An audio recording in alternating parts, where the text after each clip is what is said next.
Hello all and welcome back to my YouTube channel. So this is day 31 of our Hello Python series, and in this video we are going to learn about functions and methods which are available to us in our data structure tuple. So let's get started. Let's try to understand functions which are available to us on tuple. So they are actually almost the same, I would say, the one we have seen in list. So if you have understood that, this will be very easy to understand. So these are the major function, inbuilt function which are present to us. Okay. Second. Yeah, so length, max, min, sum, sorted, any and all. These are the inbuilt function, of course, which we can use. There are functions which we are going to learn in, I would say, next series of videos to make our own functions and call them on a tuple or list or any other data structure. But for the timing, we should understand that how they work so that we are able to leverage the same. Now let us see once on them. So yeah, these are the methods majorly which are available. Tuple we have already seen. So yeah, tuple is just used to create a tuple. Let us now take them as a reference, and I would say that we will try to understand each and every of these functions. Let me just make myself a little bit small. Yeah, cool. So the very first one is length, I think, which is a lot easy to understand. So length t1, it's going to give me 5, 3 is going to give me 3. Okay, so it just count your, I would say, what all is, how many number of elements are present in your tuple. Okay, so pretty straightforward. Sum again, just give you the sum. If you will try to give it things which cannot be added, it's a problem. Okay, see, plus operator type is not supported between operands, integer and string, so that's why it is giving this error. If you do it on T3 as well, it's gonna still give a problem, right? Because I think I told you that maybe it is taking 0 as a answer in the starting. Okay, so something like this it is doing. Answer is equals to 0 for I in T3. Maybe it is trying to do something like this. 0 answer is equals to answer plus I. So what happened is here, like it is still saying that integer and string are not addable, though T3 has all the strings, but it still doesn't give us A, B, C by concatenating them, right? Because normally we know that if we have, let's say, strings like this, they get concatenated. So yes, this operation is supported between strings, but again, okay, maybe it is doing something like this. So that's why it is giving an error that, hey, integer and string you cannot add. Okay, cool. So sum T3 is going to give an error. Let me just have this thing maybe after this. So sum of T1 we know, then sum of T2 also you are getting an error. Yeah. So let me just actually push down the things which you have understood, so that way we will be able to see the functions and also see our tuples. Minimum and maximum, I think, are similarly you understand. So min, if I provide T1, it's going to give me an answer. If I provide T2, it's going to give me an error. Okay, but at the same time, if I provide T3, it's going to give me an answer, because see, now they are comparable. Like our integer and string are not comparable, that we know. Our overall, I would say, this should be T2, not 2, yeah.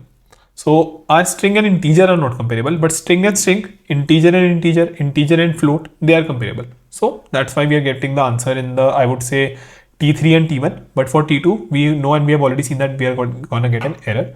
Similarly, max is also going to be the same thing. Okay, max is going to be the same thing, and everything is going to be the same. So T2, you are going to get an error. But max of T3, we are going to get C, and this works overall, I would say, on the ASCII or the Unicode value. I think so. Using ORD, we can get this value. So it is 97 for A, that's why it was minimum, and for C it is 99, which is of course greater than 97. So that's why we were getting in max, C we were getting. Okay. Then again, sorted, you can see that, okay, if I give it sorted T1, it's going to give me sorted in this manner. Let us see, it also takes a reverse. Okay, it's take a reverse. So what I can do is, I can give it reverse equals true. Now it's going to sort in the descending order. So 1, 2, 3, 4, 5 is ascending, and it's giving you a list. So now you are more than, I would say, sufficient to understand what exactly it is giving you. It is giving you a list. So to get a tuple again, you have to maybe pass it inside a tuple, because see, it is an iterable, right? And that is what our tuple expects, right? So please make sure that you understand this as well. Like these functions, they have a default return type. Okay, majorly it can be list for these functions, so you have to just convert them into a tuple and you are all set. Okay, in a similar way, any and all we also know. So any, okay, return true if bool x is true for any of the variable, right? So for example, for T4, okay, it's false because all of them are false here, right? The second I make it true, now any is become true because this one is true. Okay, so So let me just reverse it, and any of T5 is also going to be true because one, like, it has many truths, right? So that is the understanding. Again, I hope you remember from the very starting of our conversation that what are all the things which are false and what are all the things which are true. Now false is majorly to remember because everything else which is left as true only. Okay, so this thing I hope is clear. Now all, okay, we know that if all of them are true, okay, so for example T5, it's gonna give me true. The second I add anything which is false here, okay, now all things, okay, all is not true, and because all is not true, it's gonna give me false. See, so we have to make sure that everything is true in your tuple and it's gonna work exactly the same way. Okay, so again, they were very much similar, I would say, to the list. Like all of them are actually similar and the working is also similar.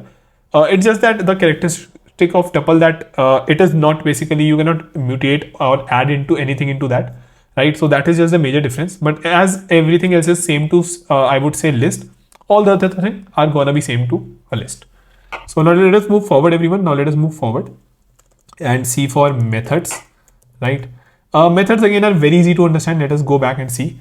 So methods on tuple. Okay, now I think it is very much understandable by you all that append, extend, insert, remove, pop, these are few methods which are not gonna work. And the reason they are not gonna work is because my tuple, one second, yeah, okay, yeah, so 1 second, great, okay. So the reason for that is my tuple is not mutable, right? So from list, the operators are not possible as tuples are immutable. So these are just all the methods which I have. Now I hope you remember, I hope you very nicely remember that for methods, when we need an object of tuple. Okay, similarly we used to have an object of list. The second I press tab, you're gonna just see count and index. Nothing else is there. Because I cannot append, I cannot extend, I cannot insert. Index is possible, count is possible. Similar way, clear is also not possible. Let me just cancel it. Second, yeah. Clear is not possible, reverse is not possible, sort is not possible, and again copy is also not possible because see, you cannot make or change anything, right? So that's the major problem. That's the major problem which we have to understand in tuple. Okay, and just because of the reason, we have index, let's say of 1, it's gonna give me the first index. If it is 10, it's gonna give me an error. Okay, we can just give it the value, so that is what it expects. Similarly, t1.count, okay, 1, it's gonna give me 1, 2, it's gonna give me 2, and we can see that it returns the number of occurrences. Okay, if I just do 20, it's gonna give me 0. And yeah, these are all your methods in tuple because tuples are immutable. So you cannot sort them, you cannot clear them, you cannot actually do anything on them which changes them. And that's the major thing with tuples. So that is why it just supports very less of your operations, just index, and I would say your count is supported as we have seen already. Okay, but the understanding which will help you to remember this is that tuples are immutable, right? So that property, if it is clear to you, then you will be more than good and you will never be calling these I would say methods on a tuple. Whereas on list, you have understood these methods very nicely. And the reason I've kept all these methods here still is because I have to show you that, hey, on why they were possible on list and why they are not possible on a tuple. Okay, and as we discussed, just by providing this tab, you can see all the method. Okay, cool. So tuple majorly, as we have seen, used for data which doesn't change, immutable. Okay, I've given you enough industry example, real life example, intuition based example. So tuple is just kind of like a suitcase. Once you packed everything, they are set. You cannot change anything. Okay, maybe you can think of them as, let's say when we check in our bag in the airport, right? Once you have checked in, you cannot change anything, right? So anything you add to a tuple, once while initializing it, that's checked in. You cannot add anything, you cannot remove anything. It is now just checked in into your airport or airplane. Write protected. So that is what is meant by they cannot be changed, right? They cannot be writed on. Okay, so there is read and write operation, right? So you cannot write on top of tuple. You can just read it. You can just maybe make it and fine. Another good example which I'm just thought of is that once your paper is submitted, once you have written on paper, that actually is just initializing a tuple. Now you cannot change anything. Your teacher can actually read it and maybe give you the marking. If anything is changed, then that's a new paper altogether, or you can refer to it, but you cannot write on it. Okay. They are generally faster than list and memory efficient. I think you can understand the reason. Python doesn't have to care once it has defined the tuple that, hey, it will be changed, it might get increased in length. Anything like that is not going to happen with a tuple. Okay, so normally they are faster because they are fixed in the memory. Okay, so Python knows that, hey, this will not get increased. If someone will be using that, if someone will be copying that, he or she will have to basically make sure that he I would say create a new one also, a new one only. Now I can show you that as well. So let us just see this once. Okay. So should we find t1.copy? I can show you that it's going to give an error. So let us see this write protected wala thing, right? Pay attention everyone. So see, this is t1, it's 1, 2, 3, 4, 5. Now, if I do ID of t1, it is like this, okay? Now let's say I make a t10 which is equals, or t11 which is equals to t1 plus t1, okay? Now, if you will pay attention here, the ID of my t11, it's going to be different, right? It's going to be different because Python, by the virtue of the way tuples are defined, the property is that, hey, I am not going to change it. You cannot change it. You want t1 to point to some other thing, you can do that. But at that position, t1 is gonna, sorry, all these things are gonna get, I would say, remain. And I can show you this in one more way. So let's say I make it t3 is equals to t1. Okay, then see ID of t3. It's gonna be exactly the same as one of t3. So just to explain you a little bit better on these things, because they will be helpful to you. See what happens. Let's say here we have this 0x368. Okay, where we know this 1, 2, 3, 4 and 5 are kept.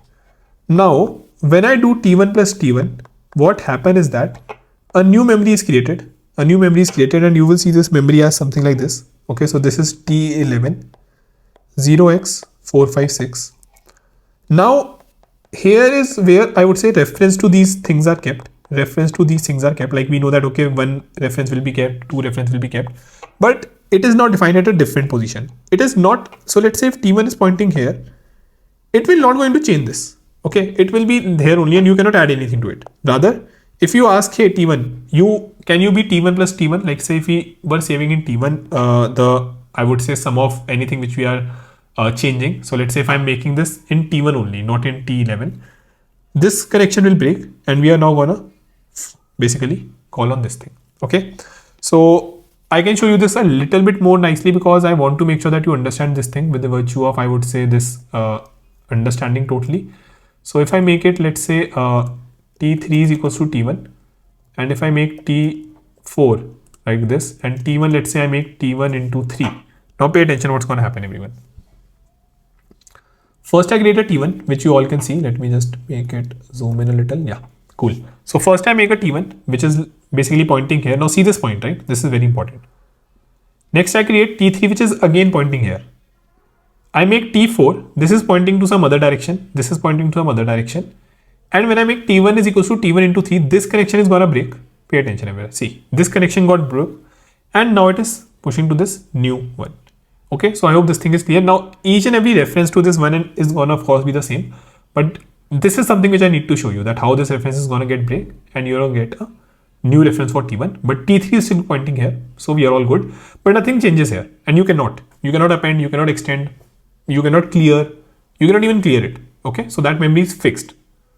Okay, great everyone. So I hope all the methods and the functions in tuple are clear. Of course, they were very much, I would say, same to list only. And if you have understood this properly, then you will be more than good to use them in future if any problem is given to you. Just always remember the basic property and they will be more than good to remember these methods as well. Okay, so we are going to now meet in the next class and we are going to start with sets. Till then, please make sure that you like the video, comment if anything is not clear or if you're liking the way I'm teaching, especially by showing you these diagrams and handwritten notes. And also please make sure that you share this video with anyone who is trying to learn Python or who have problem in understanding these data structures in Python. And yeah, subscribe to my channel and I will be more than happy to bring more such content to you. And let's meet in the next video. Thank you.